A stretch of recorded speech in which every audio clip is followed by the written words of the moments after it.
All right, time to see what's going on in the world of entertainment. As always, we have 97 BHT's Ralphie here with the Ralphie Report. Hey, how you doing? I am great, obviously in a festive spirit with my Syracuse hat. Got a rep for the #1 Orange. We're 12-0 right now, so far so good. But you know, we haven't entered conference play yet. But it's also, Monica, it feels a little weird not being in this chair and being in this chair instead. So you're in the big chair here. I know, right?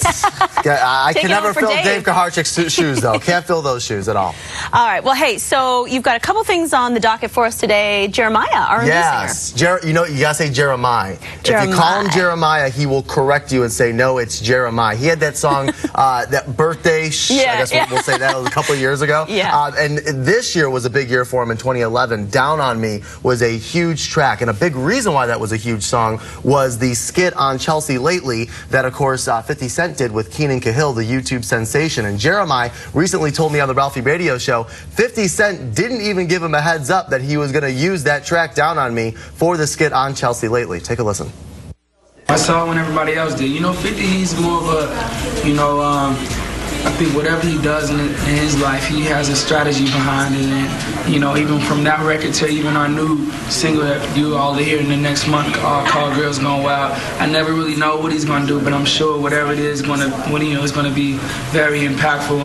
Again, Jeremiah, the track Down on Me sold almost 3 million copies this past year. And if the area where we filmed that interview looks familiar, well, maybe because it's the lobby of the Woodlands at about 3 a.m. last Saturday morning. Long story. You're everywhere, Ralphie. Oh, my God. I like his glasses, by the way. Yeah, who didn't take them off inside. But I couldn't blame him either because, like, he had a very long day that day. He actually is going to be on BET's New Year's Eve special, and he taped that earlier last week before he came into northeastern Pennsylvania. So. Oh, wow. So he's a busy guy. Yes. Okay.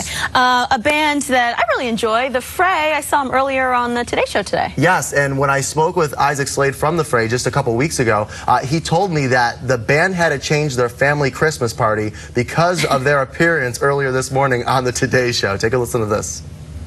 Called the family and everybody moved the date, sent out a new email, and they were really sweet, so. No, understanding, obviously. I mean, especially when it's the Today Show. Sorry, Mom. I mean, sorry, I gotta, hang out with Matt Lauer, right?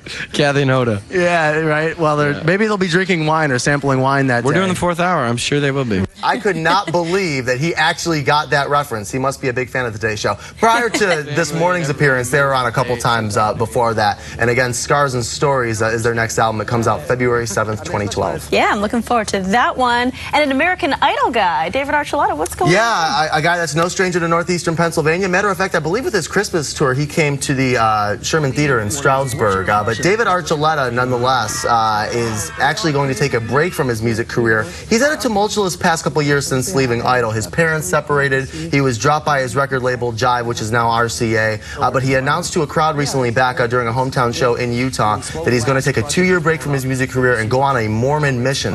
The church will not release where he's going to, but again, David Archuleta, sometime in the first half of next year, will go on this mission. So we wish him the best of luck. He's a super nice kid. His father, actually, when we filmed this interview at the mall at Steamtown, was with him as well. And despite all the reports that you've heard about his father, he's actually a nice guy as well. So we wish him nothing but the best. Yeah, cool. It's neat that he's staying true to his roots, who I think, again, with the past couple of years, his parents separating, dropped from the record label, the album sales for his second album didn't really go too well. So maybe he's just trying to kind of reset his life, rediscover himself. And if that's the case, all the power to him. Good stuff. Ralphie from 97 BHT, thank you very much. Happy holidays.